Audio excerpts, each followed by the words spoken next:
Southeast Radio's Business Matters with Karl Fitzpatrick. Southeast Radio. Well, when the motor industry reopened in Phase 1, some commentators painted a bleak picture for the industry, and whilst SIMI revealed last week that car sales in 2020 are down by 34%, they believe that sales since May 18th have exceeded expectations. Tom Cullen, the Deputy Director General of SIMI, joins me on the phone now to discuss the post-lockdown demand and to highlight some of the challenges facing motor dealers. Tom, the motor industry reopened for business on May 18th. So what are your members saying about consumer demand over the past 8 weeks? Okay, well, I suppose just before I answer that, I probably have to go back a bit to where we were. And we've had a difficult couple of years. And even coming in for January and February, I suppose, fortunately, we were able to get the first couple of months of the year out of the way before we were hit with the pandemic. But our market was still back 6% this year on last year, and it's been a steady decline since 2016 and the decision by the UK to leave the European Union. That's had quite a significant effect on us, even though the economy was performing well. But what I should say is that since we've come back, we've been really, really pleasantly surprised by the amount of activity that's come into the showrooms and to the businesses. So parts, servicing, after sales, and car sales, particularly used cars, the activity's been really, really strong. After the initial surge, which many might attribute to pent-up demand, have sales started to plateau in recent weeks? Yeah, I think pent-up demand would be expected, but I suppose a good sign is the residual values have held. You know, even anecdotally, people would have said to me, you know, I'd say, you know, it'd be good, but you get a car, no bother, or you get a cheap car when this is all over. But the reality is that the supply and demand has been so hard that the market has remained strong. So used car residual values, or the value of a used car, have remained strong, and there is a pent-up demand, but there's something beyond that. So yeah, it's been a strong return to business. I would say confidently better than the pent-up demand. And, you know, although our market is going to be back, you know, you've got to take into account that there are no holiday visitors. So if you take Wexford and the amount of vehicles that would be would be hired by tourists coming to Wexford, those tourists are not here. Those hire drive vehicles are not there. So we're going to lose them and more than that in the July registration period. But again, it's better than we thought. Now, SIMI recently announced that new car registrations have declined by 34% in 2020 to date. Such a drastic decline can of course be attributed to the pandemic. However, how can the industry now seek to overturn this deficit? Really, really difficult now, Karl. You know, once you go below 100,000 new cars a year, then you're talking about business closures and you're talking about people being made redundant. This year, you know, which would be an exception, you know, we'll do around 74,000 new cars. As I said, we should be up around 150,000 in you know, where the market will be sustainable. We'll do about 74,000 this year. That's well below 100. Next year, we're predicting probably around 85,000. So we do expect recovery in 2022, but for the balance of this year and for next year, it's going to be really, really challenging. And while we have the employment subsidy in place, the temporary wage subsidy in place till the end of August, you know, we are going to see towards the end of the year garages having to make very, very serious decisions about their staffing levels. That's not where we want to be, but that's the reality. And we're going to need the government to make really, really positive decisions about the motor industry in terms of supports in the budget in October to be able to allow us to have a good market in the first quarter and maintain those employment numbers. And Tom, what specific supports is SIMI calling on the government for Budget 2021? Well, we have a European change that's going to take place in terms of emissions. That has to take place. So there is an opportunity for the government there to implement a reduction in the VRT rates on new vehicles. That would actually be a good kickstart for the industry. I think you know, we are moving to alternative fuel technologies, the hybrids, plug-in hybrids, electric vehicles. There are incentives in that space, particularly for electric vehicles, and they're usually on a rolling basis. So they really need to be maintained out to 2025, so that we have a strong 5-year plan, and that how as a country we're going to reduce our emissions through our transport fleet.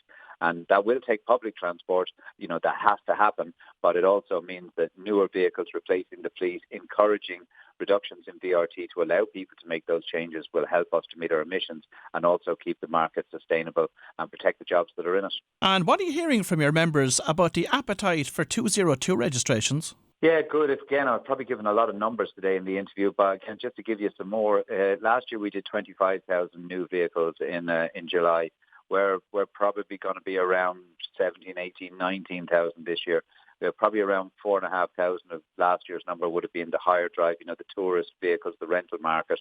So we're going to be a bit back on last year, but again, probably slightly better than we would have anticipated. And traditionally, the motor trade has used the months of March, April and May to sell the increased second-hand stock, which accumulated as a result of trade-ins in January and February. Has the shuttering of businesses for this period, combined with an inevitable surge of trade-ins in July and August, left dealers with unparalleled stock levels of second-hand cars?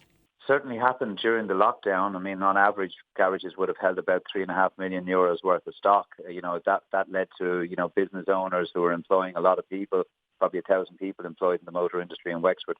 All those owners had sleepless nights during the lockdown, not just for the health of their employees and their families, but also for the health of their businesses. That's a lot of stock to carry. And as I said earlier, some people would have thought we would have been to fire sale territory, but that hasn't been the reality. The value of the used car in Ireland is very strong at the moment. Some of that is because people cannot travel to the UK, that they're not travelling. So the influence of the used market from the UK has been diminished, almost entirely. So there's good value in used cars at the moment, and that's good. That's good for the nation. That's good for consumers, and it's good for the industry.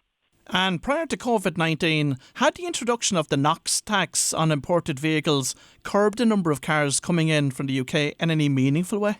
Yeah, the Knox charge was introduced as a result of the large increase in the number of used imports. But the reality was that an awful lot of those used imports were older cars, diesel cars coming out of the London market, and newer, cleaner diesels are very good. Are good. They're the best that you're going to get. But the age of the vehicle coming in from abroad was older and diesel, and that wasn't good. That wasn't helping our emissions targets. So the government introduced the Knox charge. So it doesn't have a huge effect on new cars, but it has quite a significant effect on older cars. The older you get, the more you pay, and that had a significant effect on reducing the numbers in the first quarter of 2020. I do recall that when we were just entering the last recession, many of the finance providers called in their dealer stocking facilities at the time. Is there any fear of something similar happening this time round? I think the financial crisis in 2008 was a financial crisis. We're not in a financial crisis now, we're in a health crisis. Now, there's no question that that's going to have a financial and economic effect on businesses. But at the moment, the banks have been very supportive. The government, with the way that they've helped with cash flow, warehousing of tax, for 12 months, and with the subsidy schemes to protect the employment through the wage subsidy scheme, those things have allowed the banks to be confident, have allowed the businesses to be confident, and I've no doubt we'll see our way out of this. And Tom, we have witnessed huge growth in personal contract plans, which are more commonly known as PCPs, but they're not without their critics. Yeah, to be honest, I think like any finance product that's out there, PCP plays a role. For a lot of people who had fallen out of the 3 and 4 year replacement of their vehicle cycle because of the recession, the PCPs allowed them the chance to get back into a new or a newer car. And that's a good thing for many reasons, for the country entirely, but also for people to be able to drive the car that they want to drive. So PCPs play a role. They're not for everybody. There's lots of other finance opportunities out there. As I said earlier in the conversation, people are very educated now in doing their research about the cars that they want to buy, and they're very educated in what type of finance they could buy. And if you go to the CCPC website, the consumer website, if you go to Citizen Information on the web, both of those sites will give you really good information about the different finance packages that are available. But yeah, PCP plays a really strong role, and it's a really good product as long as you know what you're buying, like any financial product, as long as you know what you're buying. And what advice would you give to people in relation to PCPs? What do they need to watch out for, and what are the pitfalls? I think part of the contract is that you have a wear and tear obligation on the car. So, when you come back after 3 years or 4 years and the retailer is about to give you what they believe is to be what they call the minimum guaranteed future value of the vehicle, that's what they told you that is going to be the trade-in value. The only little thing is if you don't maintain the car properly, or you're someone who doesn't really look after your car, those sort of things, you're going to be charged for that. So if there's scratches all over the car and bumps and dents, you're not going to get the value that the dealer had originally said that they would give you. And that's totally understandable. So I think you just need to be somebody that's conscious of, like, as I said, any financial package that you're going to buy, be aware of what you're getting into. All of the packages there are well protected by the central bank and by the consumer organisations. There's lots of good advice out there. Just shop around, make sure you're doing the right thing for yourself. Earlier on in the interview, you mentioned autonomous vehicles. How far away are they, Tom? Yeah, quite a distance, I'd say. We're certainly moving to a position where we will have a sort of, I suppose we could call it semi-autonomous, where the car is not going to drive itself, but what's going to happen is we now have a car that can just make decisions on your behalf. If you're going to end up hitting something, it can avoid that it could avoid a collision.